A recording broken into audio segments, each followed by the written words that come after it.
Halo sahabat TM, jumpa lagi. Apa kabar semuanya? Kita masuk lagi ke TM Share Podcast bersama saya kali ini Ari dari Teras Mitra. Nah, pada kesempatan kali ini nih, saya sudah berada di Jakarta Convention Center khusus nih untuk mendatangi orang muda dari Kajang untuk kita nanti diskusi terkait tradisi dan tenun Kajang. Nah, dalam tema orang muda dalam pelestarian tradisi dan tenun Kajang, teman-teman semua. Nah, tadi saya sudah sebut ya, kita ada di JCC Senayan. Nah, ini tepatnya ada di acara Inakraf, teman-teman semua. Inakraf ini adalah salah satu pameran seni, kerajinan tangan, craft, dan lainnya di Indonesia yang salah satu terbesar, teman-teman semua. Nah, sudah bersama saya ada Kak Salma dan juga ada Kak Ramlah. Nanti kita akan diskusi. Mereka ini adalah orang muda dari Kajang, yang mana mereka ini pegiat tradisi dan juga pegiat tenun tradisional Kajang. Mungkin sedikit perkenalan diri nih dari Kak Ramlah, baru ke Kak Salma, biar lebih dalam lagi nanti sahabat TM kenalnya gitu. Oh iya. Silakan Kak Ramlah. Oh, iya. Halo sahabat TM, saya Ramla, perempuan Kajang Adat Amatoa, Sulawesi Selatan, Kabupaten Bulukumba. Ya, halo Kak Ramla. Saya panggilnya Kak aja ya. Oh iya. Ya. Karena kita kan masih muda semua gitu teman-teman, masih orang muda. Kak Salma silakan. Oh iya, halo sahabat TM, ya perkenalkan nama saya Salma dan dari Kajang, khususnya di Kabupaten Bulukumba, Desa Tanah Tua. Saya salah satu perempuan penenun. Oh, jadi Kak Salma ini salah satu perempuan penenun dan orang muda dari Kajang langsung. Nah, berarti ini Kak Salma sama Kak Ramlah itu asli Kajang ya? Iya. Dan jauh-jauh ke Jakarta untuk ada pameran di sini ya kayaknya. Iya Kak. Gimana suasana Jakarta? Pertama kali ke Jakarta atau sudah beberapa kali Kak Salma atau Kak Ramlah? Iya, kalau kami itu sudah beberapa kali. Oh, sudah beberapa kali. Ya, memang. Tapi untuk yang ikut Inakraf yang pertama kali. Oh, ya, di tahun ini 2025. Dan alhamdulillah ya kita sebagai orang yang dari desa membawa ini produk ya alhamdulillah luar biasa menurut saya. Oke. Jadi teman-teman semua kalau mau ketemu sama Kak Ramlah, sama Kak Salma masih bisa. Jadi Inakraf ini sampai tanggal 9 ya. Bincang-bincangnya kita langsung mulai nih. Tema kita adalah orang muda dalam pelestarian tradisi dan tenun Kajang. Ini sependek pengetahuan saya ya, suku Kajang ini terkenal dengan masyarakat adatnya dan terkenalnya bahkan bukan hanya di nasional doang, tapi sudah di mancanegara juga nih Kak Salma sama Kak Ramlah dalam hal mempertahankan kelestarian lingkungan suku Kajang ini. Jadi saya sendiri kalau baca artikel-artikel tentang Kajang ini juga, wah hebat banget di mana suku Kajang ini bisa mempertahankan hutan adatnya dan lainnya. Jadi mungkin bisa nih cerita ke teman-teman semua, tadi Kak Ramlah sebagai orang muda dan juga putra dari Amatoa ya Kak Ramlah ya. Nah, bisa menceritakan sedikit nih terkait Kajang, suku Kajang, apa aja hal-hal yang menarik dalam hal konservasi dan pelestarian lingkungan dan juga tradisi seperti itu. Iya. Mungkin saya bercerita tentang Kajang yang mungkin sudah disampaikan oleh Mas Ari bahwa Kajang itu sudah dikenal malahan sudah dikenal oleh mancanegara. Jadi Kajang itu berada di Kabupaten Bulukumba, Sulawesi Selatan, tepatnya di Desa Tanah Tua. Jadi di Desa Tanah Tua itu ada dua wilayah, ada kawasan adat dan ada wilayah adat. Ya. Jadi kawasan adat ini warga masyarakat adat Amatoa itu berada di wilayah kawasan adat yang memang tidak bisa modern. Ya, jadi hal-hal apapun yang berhubungan dengan modernisasi itu tidak dibutuhkan dan tidak dibiarkan karena memang itu sudah menjadi tradisi kita, budaya kita. Jadi masyarakat adat yang khususnya yang tinggal di dalam kawasan, pemangku adat atau Amatoa sendiri itu tidak melarang warganya atau generasi muda untuk berkembang atau maju. Tapi dengan catatan kita hidup di luar. Ini kan ada wilayah kawasan adat. Ya. Jadi kalau kita mau modern, silakan tinggal di luar yang di wilayah kawasan wilayah adat Amatoa. Oh. Iya. Jadi di wilayah kawasan adat ini itu kita tidak menggunakan alas kaki. Oke. Ya, kalau kita mau berkunjung ke dalam harus menggunakan pakaian hitam.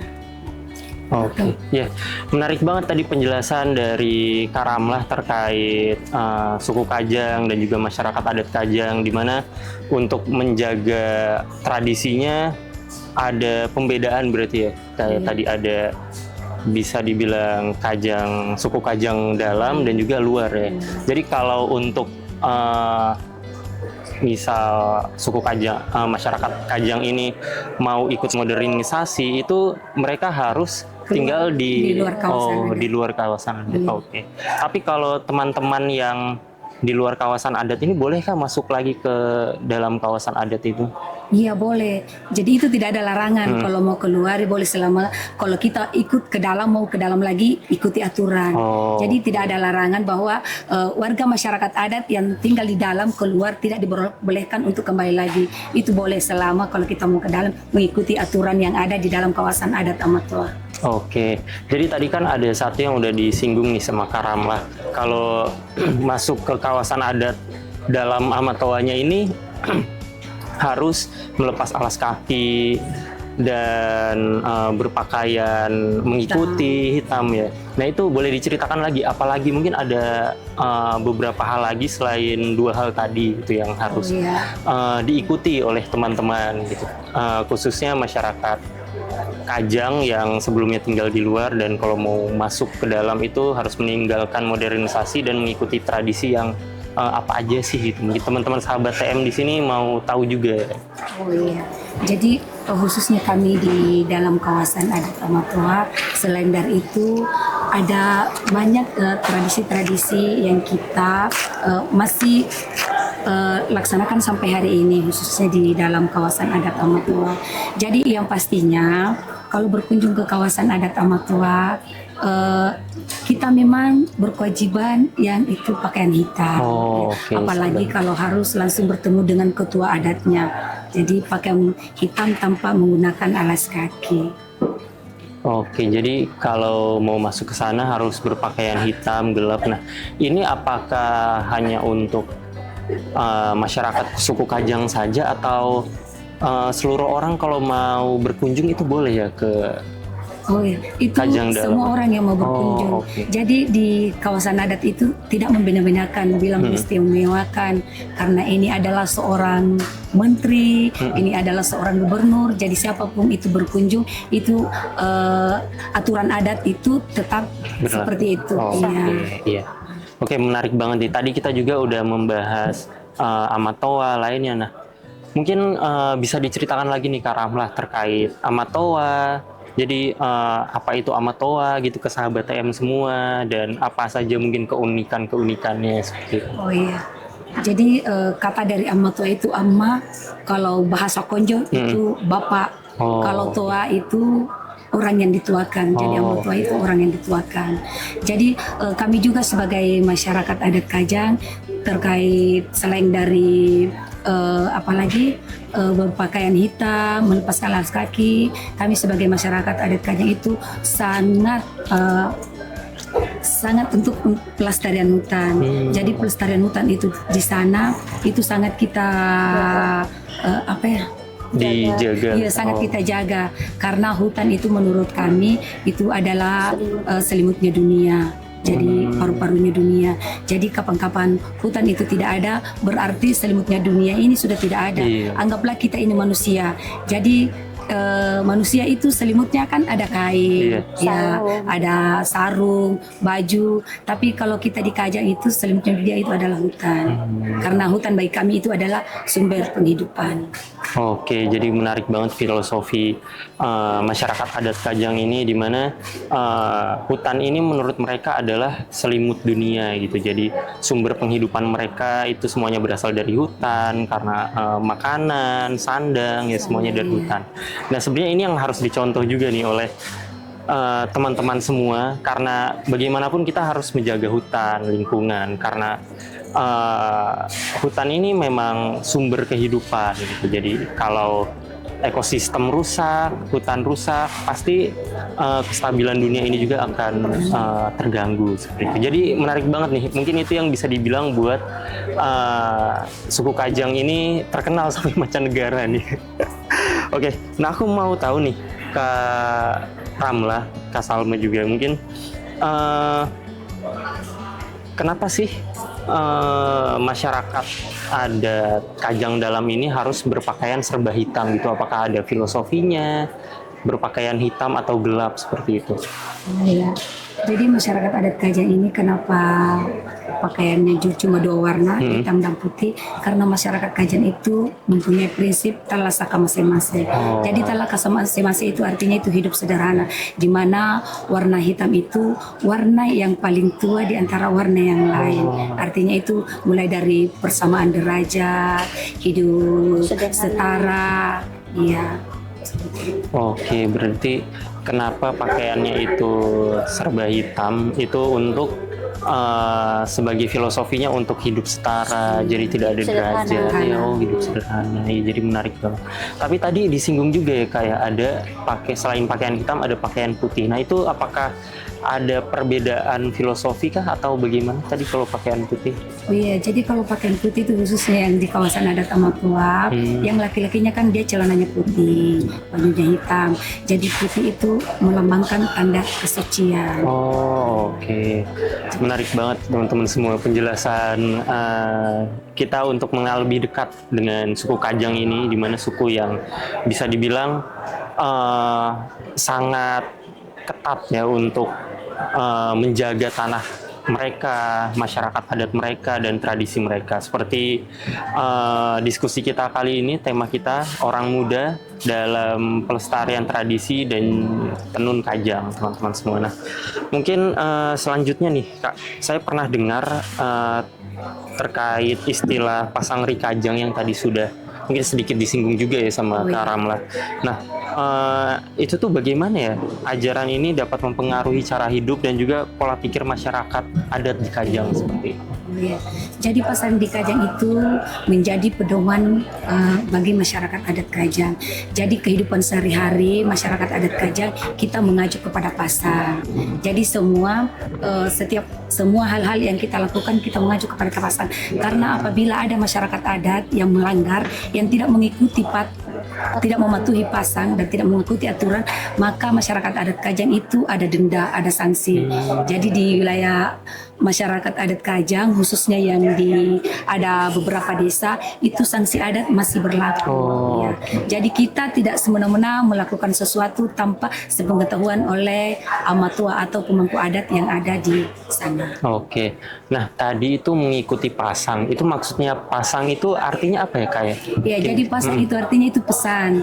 Jadi pesan itu secara lisan tidak tertulis. Jadi segala sesuatu yang kita turunkan ke generasi, mulai itu mungkin dari pesan hal-hal bagaimana cara menjaga hutan, bagaimana hubungan kita sesama manusia, alam, itu melalui secara lisan, tidak tertulis. Ya, jadi itu disampaikan secara langsung.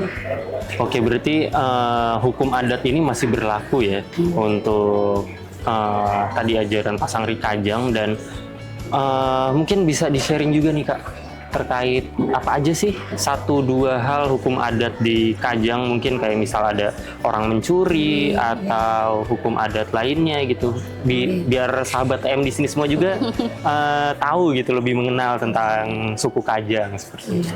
Jadi hukum adat di sana itu kenapa mungkin Kajang masih eksis ya sampai hari ini, karena memang kita masih jelas sekali wilayah adatnya masih jelas, masyarakat adatnya masih ada, dan hutan adatnya juga masih jelas, dan yang terpenting ini masih sanksi adat itu masih dipatuhi oleh semua masyarakat adat. Jadi salah satu poin penting dalam sanksi adat ini, salah satu itu perusakan hutan. Jadi perusakan hutan itu adalah sanksi yang tidak ditawar-tawar lagi. Iya. Jadi contoh saja itu perusahaan hutan, kita menebang itu pohonnya tanpa pengetahuan amat tua atau tidak meminta izin kepada beliau, maka itu akan dikena sanksi. Jadi sanksinya itu ada tiga poin. Yang pertama itu sanksi berat atau pelanggaran berat, itu namanya pokok bak bala. Jadi pokok bak bala ini bisa diberlakukan bagi si itu perusahaan hutan. Iya. Terus yang kedua tangga bak bala. Jadi tangga bak bala ini adalah sanksi yang sedang. Itu dengan nominal kalau kita di sana di Kajang itu sanksi adatnya itu kita namakan real. Ya, jadi 1 real itu nominalnya 1 juta. Jadi tadi ya mungkin saya sambung sedikit, yang pelanggaran berat itu nominal sanksi itu 12 real. Jadi dia nominalnya 12 juta. Kalau pelanggaran yang sedang itu 8 real, 8 juta. Kalau pelanggaran yang ringan itu 6 real. 6 juta. Oh, oke. Jadi menarik banget ya, di mana pelanggaran ini ada sanksi dari berat, sedang, dan ringan. Iya. Oke, setelah tadi ya sahabat TM semua, kita diskusi untuk mengenal lebih dekat nih suku Kajang, masyarakat adat Kajang, dan tradisi-tradisinya. Mungkin kita bisa mencangkutkan nih di tema kita, tradisi dan tenun Kajang. Jadi selain tadi Kajang ini terkenal dengan pelestarian alamnya, menjaga alamnya, tapi Kajang juga terkenal dengan tenunnya, teman-teman semua. Nah, seperti tadi narasumber kita ada Kak Salma yang juga penenun Kajang. Nah, saya mau tanya nih, Kak, terkait tradisi menenun ini yang sudah cukup terkenal, yaitu tenun Kajang ini. Nah, apa aja sih motif-motif tenun yang ada di Kajang ini, Kak? Gitu. Oh ya, jadi untuk motif di tenun Kajang itu sebenarnya tidak ada motif, ya. Okay. Jadi yang garis lurusnya yang aslinya itu memang yang dikenal dengan tenun tobo yang seperti yang ada di belakang itu yang segitiga. Tapi orang di luar menganggapnya itu motif, tapi itu bukan motif sebenarnya. Tapi itu istilahnya Ratu Putih, Ratu Eja yang kita kenal itu. Ya. Jadi tenun dulu itu orang-orang dulu yang menenun itu mereka itu menenun hanya 2 paratu saja, yaitu paratu biru dan juga paratu putih.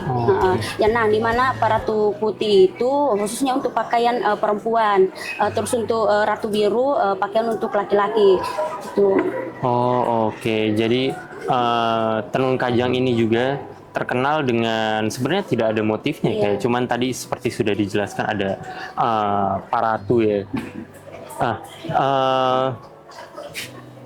Apakah tenun Kajang juga berwarnanya berarti gelap juga ya, kayak seperti yang dipakai Kak Ramlah dan juga Kak Salma gitu? Iya. Oke. Nah, mungkin bisa sedikit diceritakan lagi nih, Kak, terkait apa aja sih bahan-bahan yang biasa dipakai dalam menenun di Kajang, dan juga terkait kebiasaan menenun di Kajang seperti itu, Kak. Oh ya, jadi adapun bahan-bahan yang kita gunakan untuk menenun itu pertama namanya tarung untuk saat pewarnaan benang, tarung, terus air abu dari tungku api, terus kapur. Jadi bahan-bahannya itu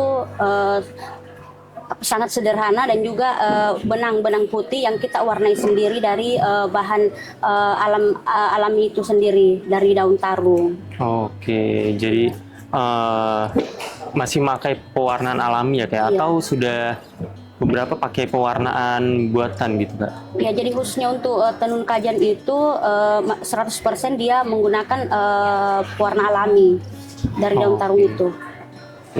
Jadi memang daun tarung itu biasa dibudidayakan kah untuk menenun, atau memang dari dulu sudah banyak gitu di hutan kajang atau seperti apa? Ya, jadi khususnya untuk tarung itu memang masyarakat adat itu mereka membudidayakan tarung itu karena di mana masyarakat khususnya untuk perempuan adat Kajang itu mereka produksi tenun, jadi mereka membudidayakan tarung karena menenun itu khususnya untuk perempuan mereka produksi terus karena ini adalah sarung, salah satu pakaian sehari-hari masyarakat adat di Kajang. Jadi mereka membudidayakan tarung itu untuk satwa warna. Oke, jadi tanaman tarung ini terkhusus juga dibudidayakan ya untuk membantu pewarnaan dalam tenun Kajang seperti itu. Nih Kak, ada hal yang menarik aku pernah baca sih terkait tenun Kajang. Jadi dari artikel yang aku baca itu katanya untuk proses mengkilapkan tenun ini yang itu dari nasi basi dan juga kerang ya Kak. Apakah itu benar atau seperti apa? Iya, benar sekali Kak. Jadi pada saat ditenun itu, proses tenun itu nasi basi itu digunakan untuk menghaluskan benang pada saat proses ditenun. Nah, setelah ditenun ini kain tenunnya itu setelah selesai ada banyak sih prosesnya, tapi setelah ditenun itu digarus namanya. Dengan menggunakan keong-keong laut. Tapi tidak sembarang keong yang kita gunakan, hanya keong-keong tertentu yang dapat digunakan untuk mengkilatkan kain tenun itu sendiri. Oke, jadi tahu nggak Kak apa aja nama jenis keongnya? Mungkin ada nama daerah keongnya juga gitu.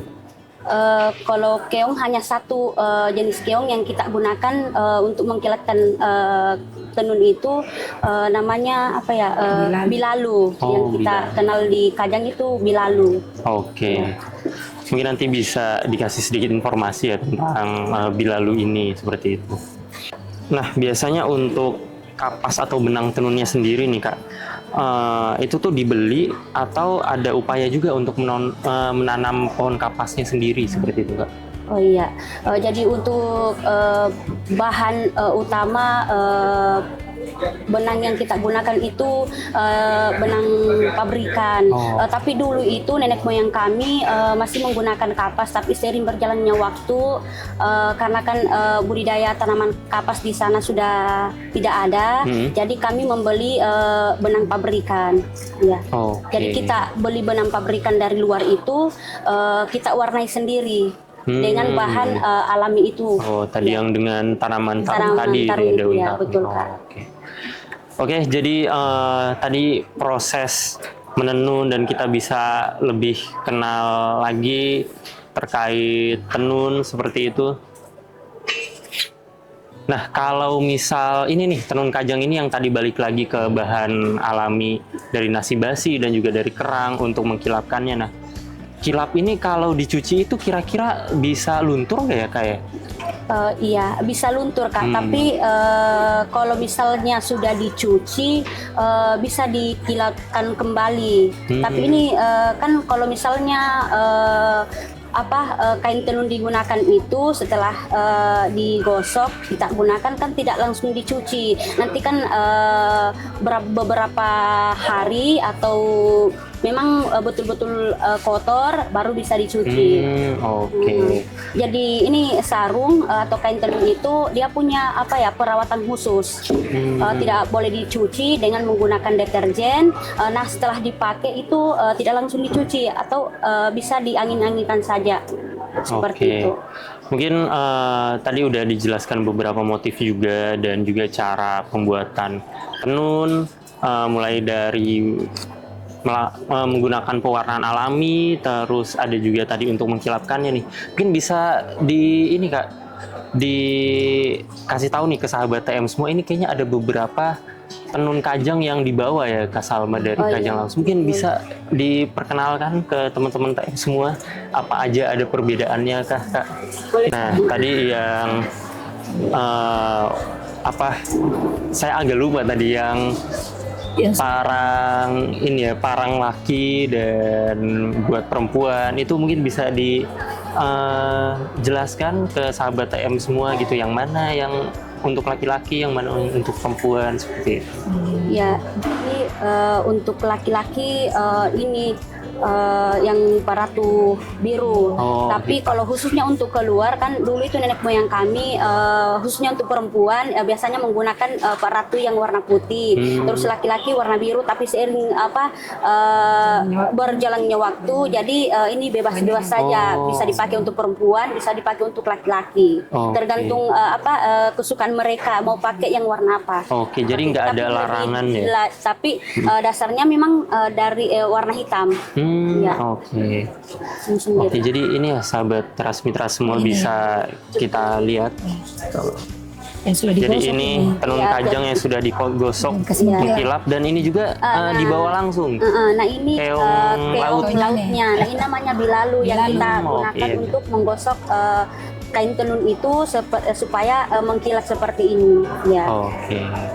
Nah sebelum kita gosok atau setelah ini dari ditenun, ini aslinya ini. nah ini jadi warna asli. Jadi ada perbedaan warna dan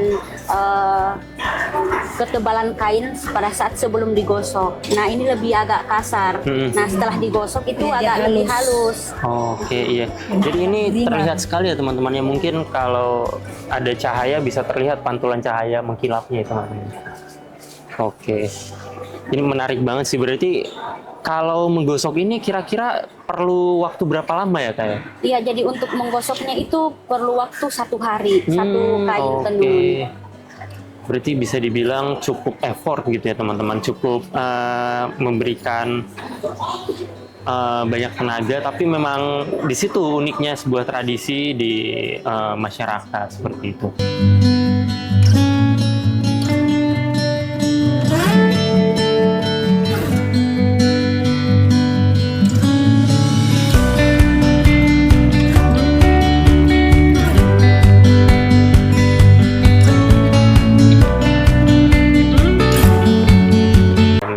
Gitu. Oke, Kak.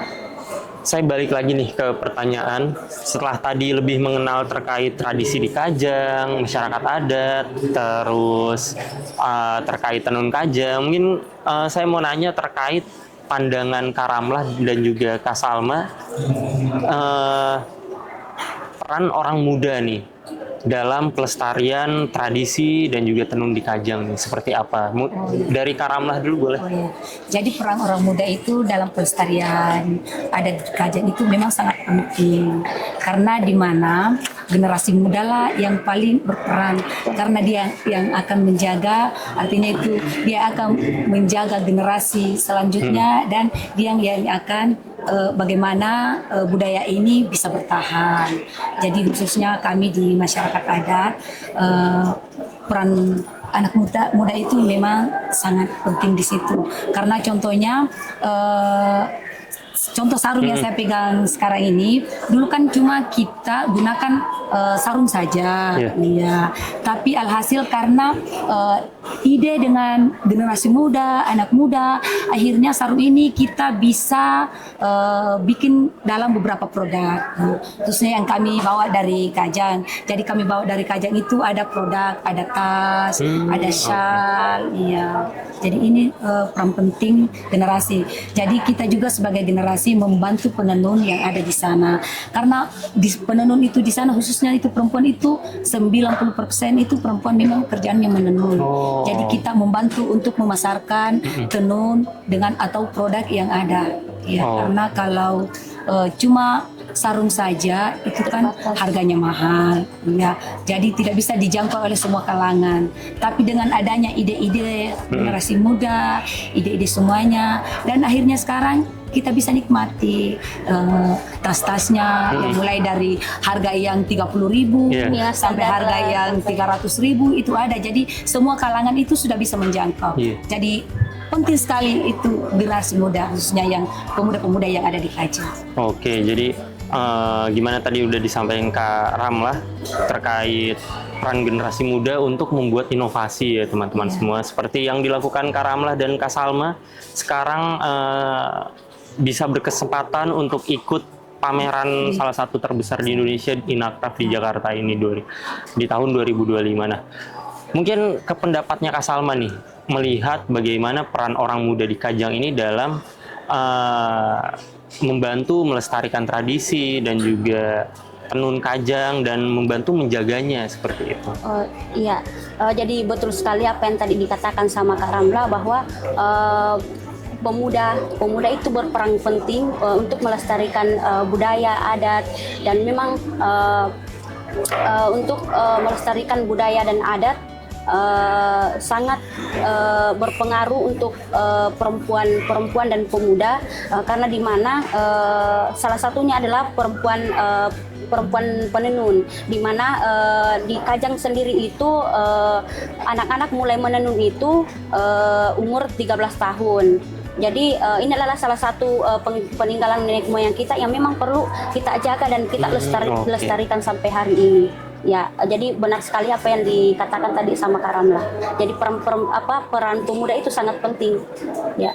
Oke, jadi kalau di sana sendiri itu apakah ada kelompok-kelompok pemudanya juga Kak yang misal di Kajang luar ini yang ikut membantu juga melestarikan hutan adat dan masyarakat adat di sana, menjaga mungkin dari pihak-pihak luar yang tidak ingin mengikuti aturan adat dan lainnya seperti itu. Apakah ada kelompok seperti itu Kak? Iya, jadi kalau terkait dengan kelompok, khususnya yang pelestarian, itu tanpa kelompok kita kan memang dari dulu sudah melestarikan. Iya, karena itu ada dalam pasang bahwa hutan itu penting untuk dijaga. Contoh ya, pelestarian hutan, pelestarian lingkungan, bahwa hutan itu sangat penting dijaga. Karena menurut kami, mungkin kembali sedikit ya, kita memang sudah sampaikan ke generasi bahwa hutan itu kenapa perlu dijaga, karena ada 4 fungsi hutan. Yang pertama itu hutan itu bisa daunnya itu bisa mendatangkan hujan. Terus kita di sana juga mata air itu kan kita mata air itu kita memang mata airnya langsung dari hutan. Jadi itu kan bisa akar-akarnya bisa ini menyimpan mata air.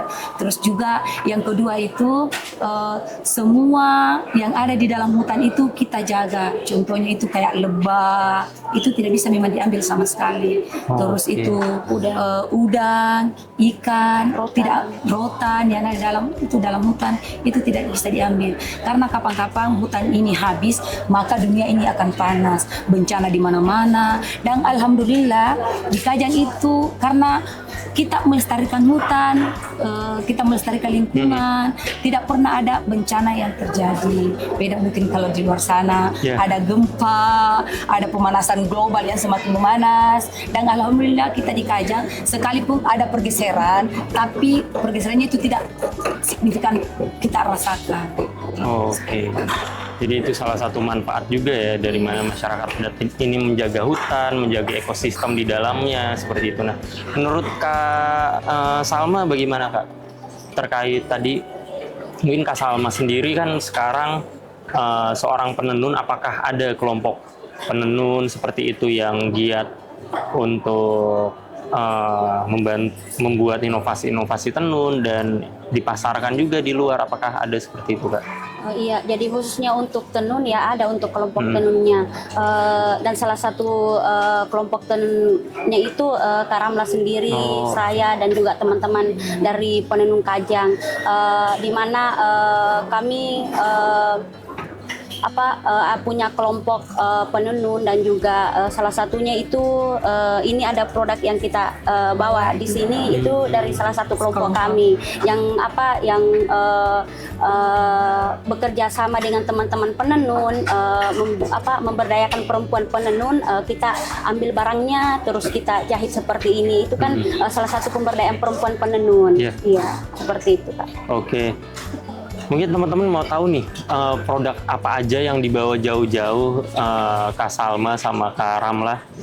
Dan nanti kalau teman-teman mau nanti bisa pesan, mungkin ya nanti bisa dicantumkan nomornya di sini, nomor pemesanan atau itu. Mungkin bisa kenalkan nih Kak. Satu dua produk atau ini adalah salah satu produk kami yang kita bawa dari Kajang. Ini produk kami ini punya prosesnya lama ya, punya banyak tantangan, yang kita jalani sehingga baru selesai produk ini.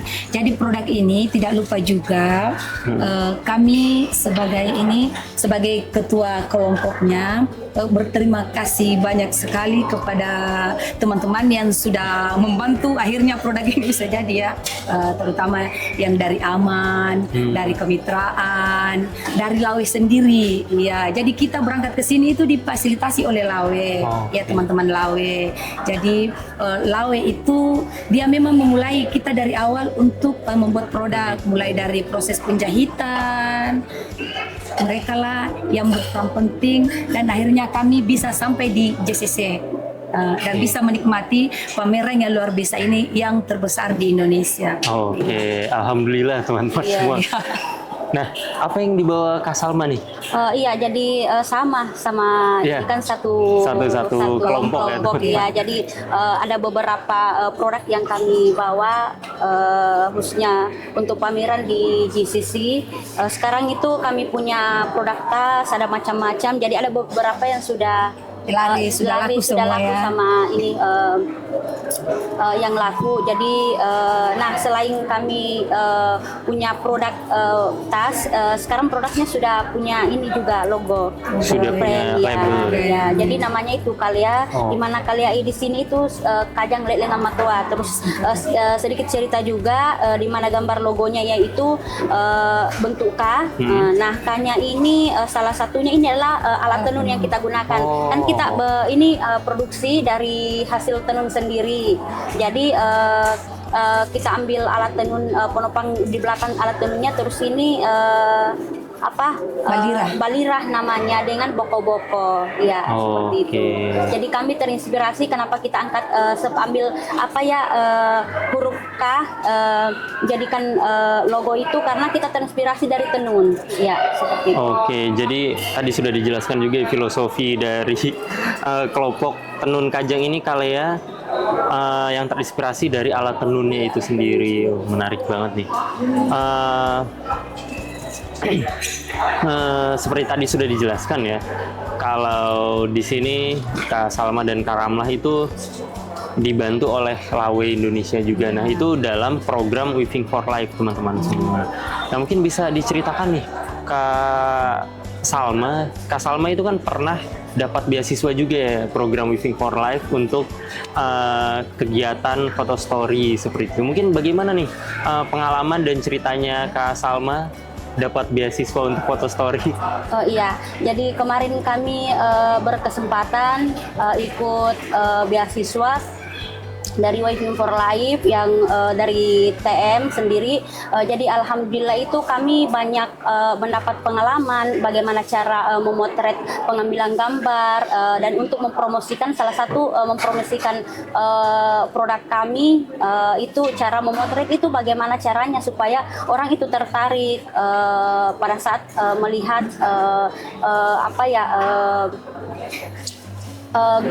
foto atau gambar yang kita ambil. Nah, di sini kami kemarin itu ikut program itu. Nah, kami juga ada beberapa hasil foto yang kami ambil kemarin itu ada ini. Ada di sini ya, sudah ditampilkan, sudah dipajang. Nanti teman-teman semua dikasih highlight ya di sini terkait foto-foto jepretan Kak Salma, dan juga nanti ada ceritanya juga, dikasih ceritanya. Jadi bagaimana kesannya Kak Salma mengikuti pelatihan foto story dan juga beasiswa ini selama mengikuti seperti itu? Ya, kalau kesannya itu sangat sangat terharu dan bahagia bisa berkesempatan ikut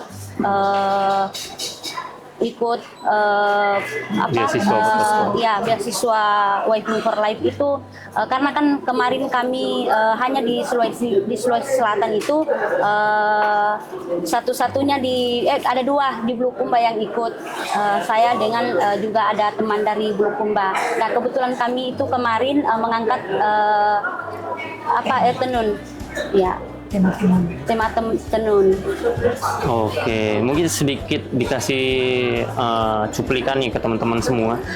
Kemarin itu terkait apa gitu Kak, foto story-nya terkait apa gitu. Jadi nanti dibantu dikasih highlight fotonya juga gitu. Oh iya, jadi kemarin story-nya kami yang kami ambil itu dari proses tenun, mulai dari proses awalnya sampai jadi kain tenun yang bisa digunakan seperti yang kami pakai ini. Jadi hasil potret kami kemarin itu ada di yang kami lihat ini ada di Stang Lawe, seperti itu Kak.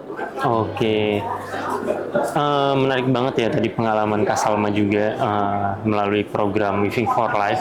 Jadi selain Kak Salma dapat beasiswa ini, program Weaving for Life juga melakukan pelatihan juga ya, kayak tadi pelatihan seperti menenun dan menjahit. Mungkin bisa sedikit diceritakan nih Kak Ramlah terkait kemarin dapat pelatihan apa saja gitu dari program Weaving for Life.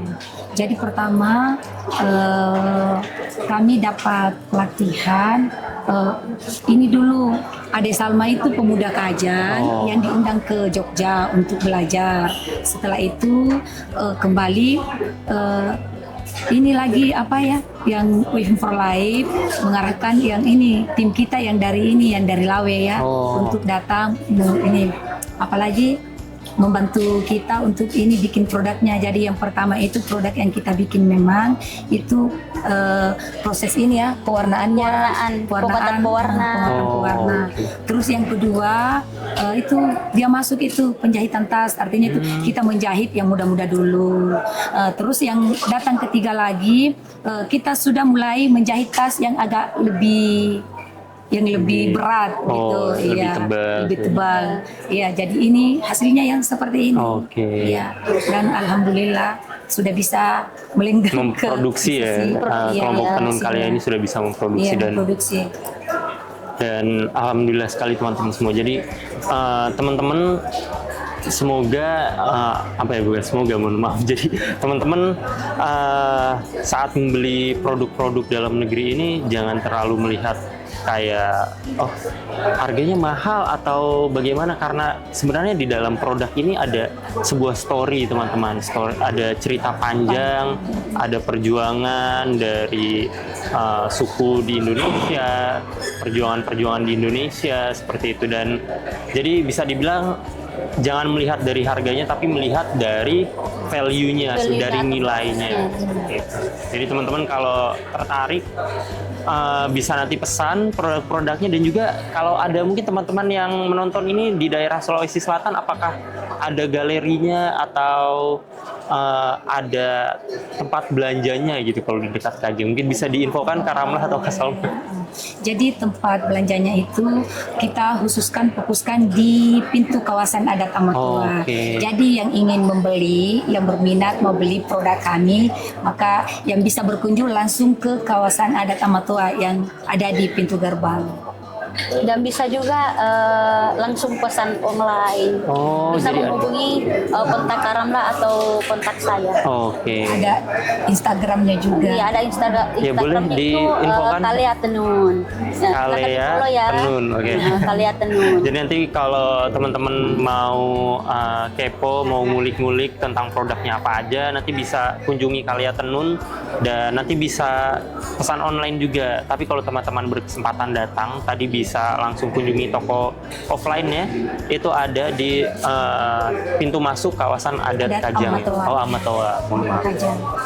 Oke, saya mau balik lagi nih Kak terkait peran orang muda nih Kak. Seperti tadi sudah disinggung juga Kak Salma dalam menginovasi produk-produk Kajang ini, dan tadi juga sudah ada Instagramnya gitu. Nah, seberapa jauh sih teknologi media sosial mempengaruhi tradisi-tradisi di Kajang ini Kak, seperti itu?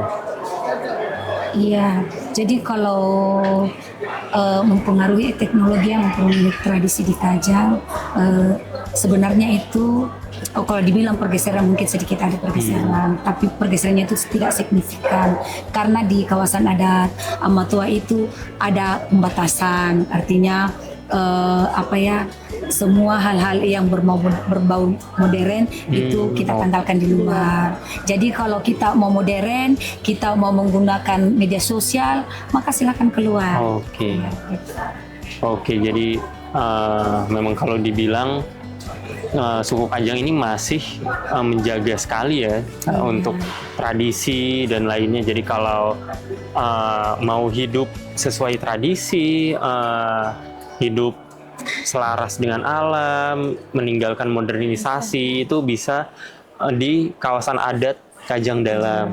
Kalau ingin ikut modernisasi, bisa tinggal atau hidup di kawasan adat Kajang Luar. Seperti itu sahabat TM semua. Nah, menurut aku menarik banget nih terkait hal itu. Nah, kalau pendapat Kak Salma terkait bagaimana sih media sosial ini membantu memperkenalkan budaya Kajang nih Kak ke generasi muda gitu? Oh iya, jadi media sosial itu sangat penting ya, walaupun kami tetap menjaga kelestarian budaya, menjaga adat itu, tapi teknologi itu kita tidak bisa pungkiri untuk memperkenalkan budaya kami. Tapi sebelumnya sebelum berkembang pesatnya itu teknologi, memang masyarakat dan budaya kami itu memang sudah dikenal luar. Tapi seiring berjalannya waktu dengan perkembangan teknologi agak lebih membantu dan juga memasarkan beberapa hasil produk kami untuk kalangan di pemuda-pemuda adat, dan bisa juga memperkenalkan beberapa brand yang kami buat dari hasil produk itu sendiri. Oke, jadi anak muda di Kajang ini untuk melestarikan tradisinya juga dan untuk memperkenalkan ke generasi muda juga tetap mengikuti arus modernisasi seperti melalui media sosial dan juga melalui mungkin perkembangan teknologi lainnya seperti itu ya kayak. Nah, menarik banget menurut aku tadi. Mungkin aku mau tanya juga nih, apa aja sih? Mungkin ini lebih ke pendapat ya, nanti tantangan yang dihadapi Kak Ramlah dan juga Kak Salma dalam membantu menjaga tradisi dan adat di Kajang seperti itu, Kak. Mungkin bisa dari Kak Ramlah dulu. Oh iya, jadi tantangan kami ini dalam melestarikan budaya yang ada di Kajangnya. Yang pertama mungkin itu memang tadi itu dari teknologi. Ya, jadi teknologi itu memang pengaruhnya memang luar biasa ya sangat luar biasa. Yang khususnya juga bagi generasi-generasi yang ada di Kajang itu dia kan sudah banyak yang keluar sekolah. Tapi alhamdulillah dengan dengan edukasi yang kita berikan, pasan-pasan yang kita berikan mulai dari kecil, itu memang kita sudah sudah dibekali. Jadi setelah pulang, contoh saya dulu kan saya kuliah di Makassar, setelah pulang saya ikuti aturan di dalam. Jadi yang namanya perkembangan kita tidak bisa pungkiri itu ada pergeseran, tapi tidak mungkin sama di luar ya bilang pergeseran yang kita rasa itu sangat luar biasa. Kalau di Kajang alhamdulillah sekalipun bilang ada pergeseran, tapi generasi muda, orang tua, kita memang bersama-sama menjaga tradisi yang ada memang sejak dulu. Oke, jadi menarik banget gimana yang sudah disampaikan Kak Ramlah ini ya dalam tantangan-tantangan dalam melestarikan tradisi di Kajang ini. Mungkin Kak Salma nih, setelah tadi Kak Ramlah menjelaskan tentang tantangan melestarikan tradisi, nah Kak Salma bisa menjelaskan nih tantangan dalam melestarikan tenun Kajang seperti itu yang dirasakan oleh Kak Salma. Iya, jadi khususnya untuk tantangan untuk melestarikan tenun itu ya pengaruhnya itu teknologi ya, di mana teknologi itu sangat berpengaruh untuk kita. Tapi benar sekali yang dijelaskan tadi sama Kak Ramlah, bahwa kita tidak bisa pungkiri bahwa teknologi itu menjadi salah satu apa tadi Tantangan. tantangan untuk anak muda khususnya di Kajang, tapi dengan dengan adanya pasang itu mulai dari kecil sampai yang dewasa, dari pasang-pasang itu tersebut bisa kami apa istilahnya, berikan kepada anak-anak pengetahuan bahwa di mana kita tinggal di wilayah adat, bagaimana menggunakan teknologi itu seperti apa. Jadi alhamdulillah khususnya untuk masyarakat adat Kajang itu anak-anak mulai kita ajarkan penggunaan teknologi itu seperti apa yang bernilai positif saja. Oke, jadi hampir sama ya seperti disampaikan Kak Salma dan juga Kak Ramlah, di mana untuk menjaga tradisi dan kelestarian tenun dan juga tradisi di Kajang ini adalah lewat ajaran tadi ya, Pasang Ri Kajang, di mana pasang ini sebagai sebuah pesan ke anak-anak muda dan juga ke anak-anak untuk mengambil nilai-nilai positif dan juga segala bentuk ketentuan di masyarakat adat seperti itu ya. Jadi walaupun ada modernisasi, globalisasi, tetap anak-anak ini terbekal dengan pesan itu ya. Oke, jadi menarik banget nih teman-teman. Mungkin terakhir kali ya Kak Salma sama Kak Ramlah, closing statement-nya nih untuk mungkin pesan-pesan juga untuk sahabat TM semua dan juga generasi muda semua dalam melestarikan tradisi itu seperti apa gitu. Jadi pesan-pesan yang ingin disampaikan oleh Kak Ramlah dan Kak Salma. Mungkin dari Kak Ramlah terlebih dahulu. Oh iya, mungkin dari saya. Jadi memang khususnya kita yang sebagai masyarakat adat, tradisi itu memang perlu dijaga, karena tradisi itu adalah salah satu jati diri mungkin bagi kami yang khususnya yang masyarakat adat. Jadi memang tradisi itu sangat dijaga karena itu menjadi salah satu warisan leluhur kami. Ya. Jadi saya himbau kepada seluruh masyarakat adat yang ada di Indonesia, marilah kita sama-sama menjaga budaya kita, tradisi kita, dan kearifan lokal kita yang ada sampai hari ini. Dan mudah-mudahan juga pesan saya khususnya pemerintah Indonesia, khususnya mungkin presiden, menteri, bagaimana itu semua kebijakan-kebijakan yang dibuat itu bisa bisa pro ke masyarakat adat, khususnya kami di masyarakat adat Kajang. Ya, khususnya kami di masyarakat adat Kajang ada banyak juga tantangan-tantangan yang dihadapi oleh masyarakat adat di sana. Mungkin sangat berpengaruh oleh kebijakan-kebijakan pemerintah yang dibuat. Ya. Mungkin itu harapan saya ke depan. Oke, jadi bagaimana kebijakan pemerintah ini bisa pro atau bisa membantu teman-teman masyarakat adat untuk melestarikan tradisi dan juga untuk mempertahankan tanahnya mungkin ya. Karena kebijakan pemerintah ini pasti akan berpengaruh besar gitu ke teman-teman masyarakat adat, tidak hanya di Kajang. Jadi itu seluruh harapan kami semua juga. Oke, sangat menarik banget tadi. Mungkin selanjutnya ke Kak Salma terkait closing statement-nya, pesan-pesan untuk generasi muda dalam menjaga tradisi. Mungkin tradisi bisa banyak ya, tradisi di seluruh Indonesia seperti itu. Ya, jadi tidak banyak pesan-kesan saya, khususnya untuk seluruh Indonesia. Mari kita sama-sama menjaga, melestarikan dan menjaga budaya, melestarikan budaya, dan mari kita sama-sama menjaga kelestarian hutan, khususnya untuk yang paling penting adalah melestarikan hutan itu sendiri. Oke, jadi dimana seperti tadi ini ya ajaran di Kajang dimana hutan ini dianggap sebagai selimut dunia. Jadi diharapkan untuk generasi muda semua juga untuk lebih memperhatikan lagi masalah lingkungan, menjaga hutan, karena bagaimanapun kita hidup berdampingan dengan alam gitu teman-teman semua. Kalau alam tidak seimbang, pasti kehidupan kita juga akan terganggu seperti itu. Oke, jadi menarik banget nih diskusi kita sama Kak Salma dan juga sama Kak Ramlah. Terima kasih banyak diskusi singkatnya mungkin ya teman-teman. Ya, mungkin teman-teman yang nonton nggak terlalu terasa, cuman diskusi ini sangat menarik seperti itu.